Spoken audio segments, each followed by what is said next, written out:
Welcome to Victoria's Nirvana with your host, Victoria Lynn Ravenwood, where it's all about evolving your mind, being creative, and daring to live an enlightened life.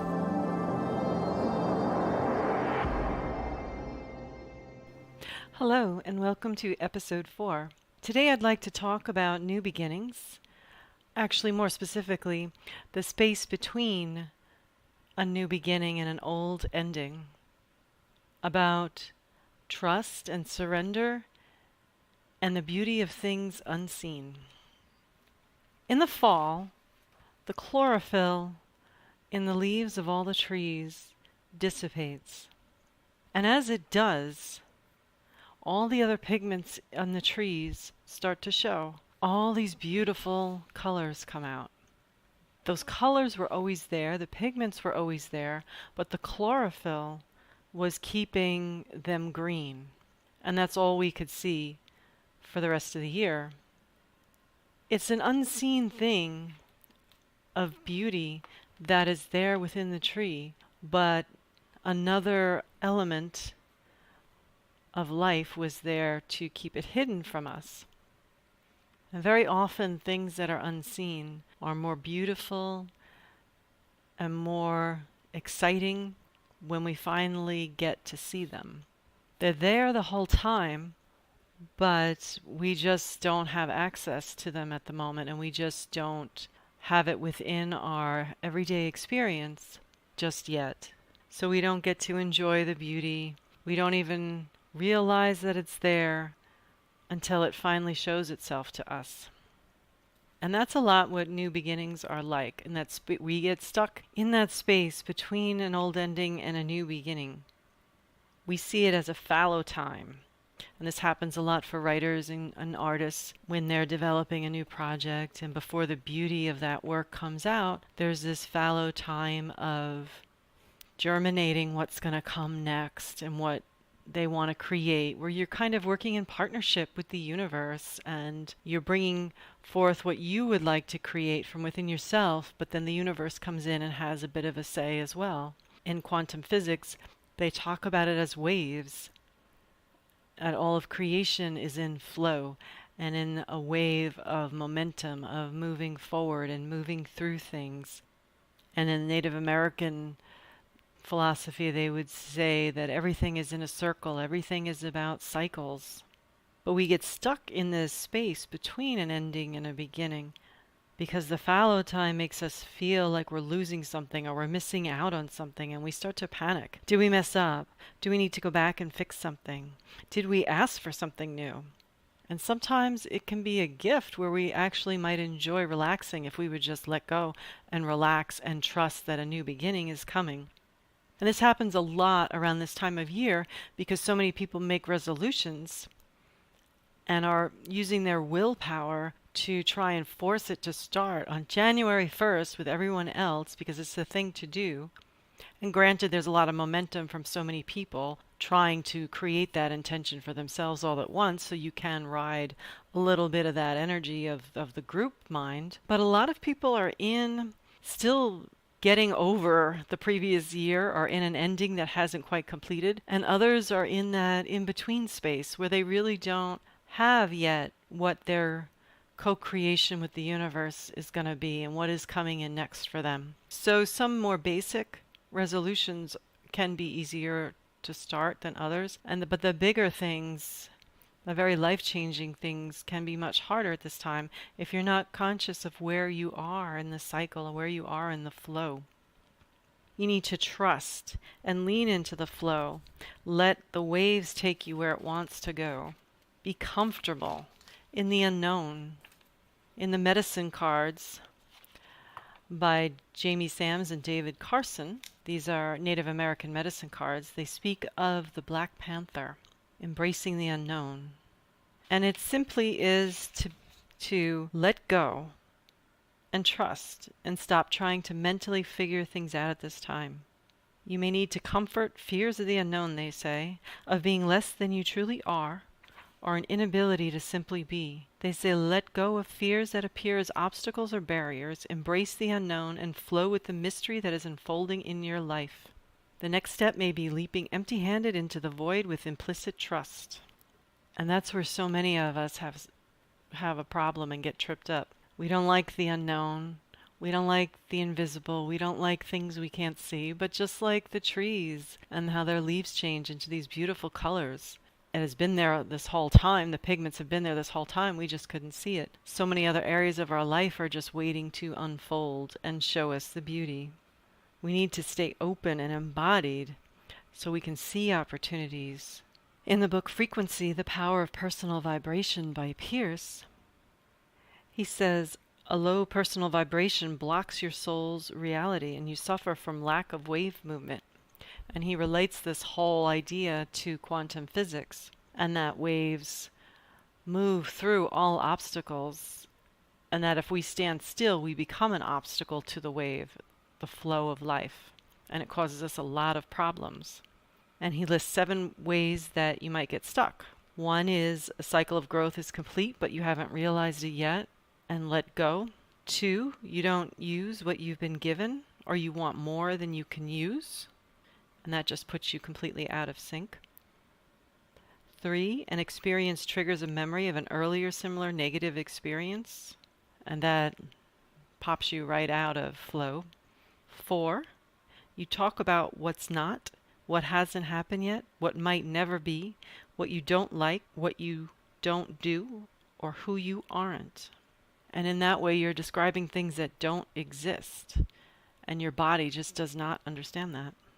He also says, number 5, you project your mind and energy into other people's lives, other places and times, or fictitious realities. Your conscious mind then can't receive any insight when you do that. 6, you're attached to your creations, habits, definitions, and identity, and are in some sort of holding pattern. You need to let go of all your beliefs. 7, you are drained from too much negativity, conflict, and willfulness, which means you could be dealing with other people who are negative, or you could be trying to use your willpower way too much, and it's just pulling you right out of the flow. And when we get scared and we get panicked, we tend to do this. We want to grasp on to something that we can believe in and hold fast to, something that's real. We get very ungrounded. The space between can be very ungrounding and very scary. But life is truly a journey, and there is no real ending to things, just big cycles and small spirals. We cycle through days, years, decades, jobs, family grows, and we spiral around our issues and karma until we get it right. But in it all is this wave, the flow that moves forward. As Maharishi says, the universe is evolving in design. If you flow with it, you find yourself blessed and everything becomes easier. The whole universe, the whole existence of life is evolutionary. That's why negativity and evil will never flourish, because it is not evolutionary. It's not of an evolutionary vibe. The main workings of life energy is toward evolution and growth. So the waves of life are always pushing us towards growth and evolution. And when we try to stagnate, or we get stressed, or we get panicked because we're in like an in-between cycle from something old to something new, we wind up getting stuck there and causing lots of problems and trauma and drama for ourselves.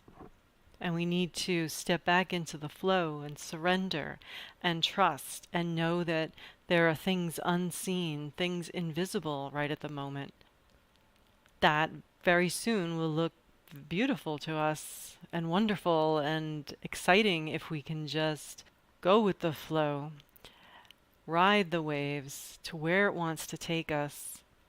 As Pierce says, it'll all become easier for us, and we won't need to use our willpower. He says the very vibe of life is changing and moving forward and accelerating, so it should be even easier for us to do this now. I think we just need to be aware of it. We need to be conscious of it. We need to understand, as I've taught in other classes, I've taught writers about fallow time, and this is more of a quantum physics perspective on it, that it is a very tangible thing, that it is very makeup of life to have these waves and cycles. And many ancient cultures believed in it very strongly, that everything is in a cycle, everything is in a circle, and that we need to flow with life and have some trust and faith and let go of things that have happened to us in our past and in our childhood that help us to not have that trust.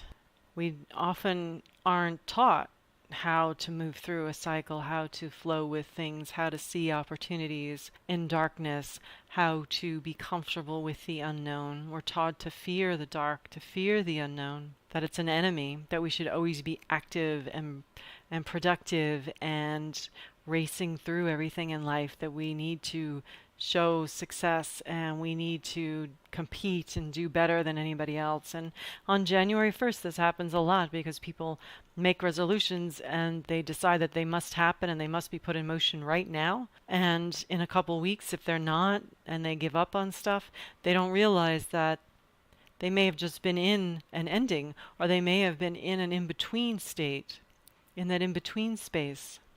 And that it's okay to say, February 1st, let's give it another try and see how it goes.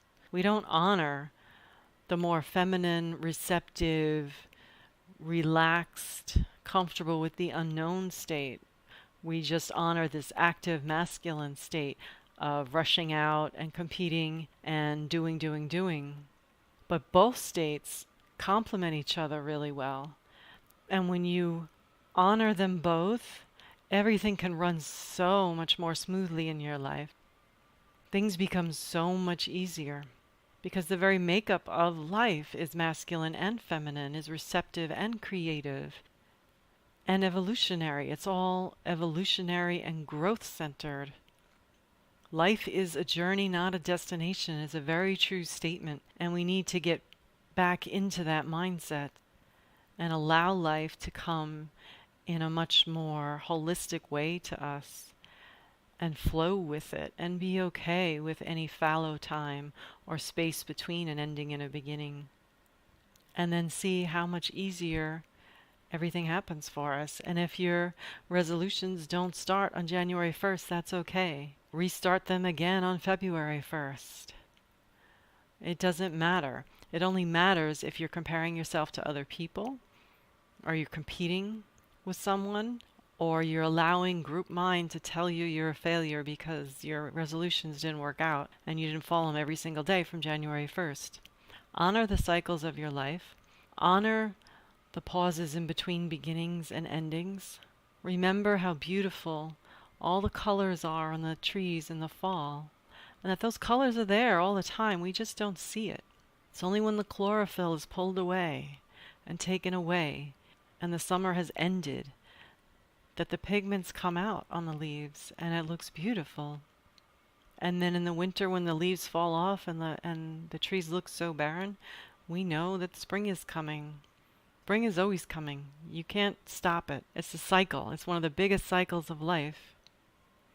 And we forget that our little lives also have cycles, and we need to trust and honor every stage of every cycle. So give yourself a break. Set your resolutions. See where you are in life and what's going on, and if you might be in between a cycle. And if things don't work out, then just give it another try. See if there's some way you're being stuck and not going with the flow and not surrendering and not participating in the evolutionary wave of life. Don't fight it. Use it to your advantage. See where it takes you, and you might be surprised. Thank you for listening to Victoria's Nirvana. Subscribe and visit victorialynnravenwood.com to sign up for the newsletter.